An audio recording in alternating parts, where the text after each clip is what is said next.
అక్క అక్క నీతో విషయం ఒకటి చెప్పాలక్క. ఏంటమ్మా చెప్పు. నిన్న మా కాంపౌండ్లో ఉన్నప్పుడు పక్కనింటి వాళ్ళు కాంపౌండ్లోకి వచ్చారక్క. వస్తే ఏమైందమ్మా?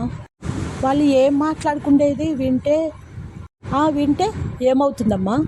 ఏమనుకుంటున్నారో తెలుసా అక్క మీకు? చెప్పమ్మా. మా పక్కింటి అతని భార్య షాపింగ్కు కార్ తీసుకొని డ్రైవర్తో షాపింగ్కి వెళ్ళిందక్క. షాపింగ్కి వెళ్తే ఏమైందమ్మా? మంచి విషయమే కదా. వచ్చేటప్పుడు అక్క యాక్సిడెంట్ చేశాడంటక్క డ్రైవరు. ఈ విషయం నీకెలా తెలుసమ్మా? ఆవిడ వాళ్ళ ఆయనతో చెప్తా ఉంటే వినిపించిందక్క.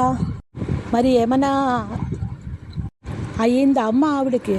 అవునక్క, కొద్ది కాళ్ళకు చేతులకు కొట్టుకున్నట్లయిందంటక్క. అయ్యో పాపం, అలా జరిగిందా? అవునక్క. మరి ఆవిడ వాళ్ళ ఆయనతో ఏం మాట్లాడిందో తెలుసా అక్క? ఏం మాట్లాడిందమ్మా? డ్రైవర్ని పనిలో నుంచి తీసేయమందక్క. అదిగాక ఇది రెండోసారంటక్క పాపము ఇలా జరగడము. దానికి వాళ్ళ ఆయన ఏమన్నారమ్మా? ఇంకొక ఛాన్స్ ఇచ్చి చూస్తామని అన్నారక్క.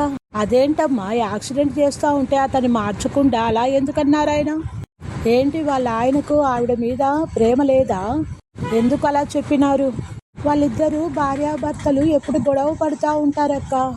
అందుకే అతను ఆమెకు దెబ్బలు తగిలితే బాగుందని అనుకుంటున్నాడేమో అనిపించిందక్క నాకు.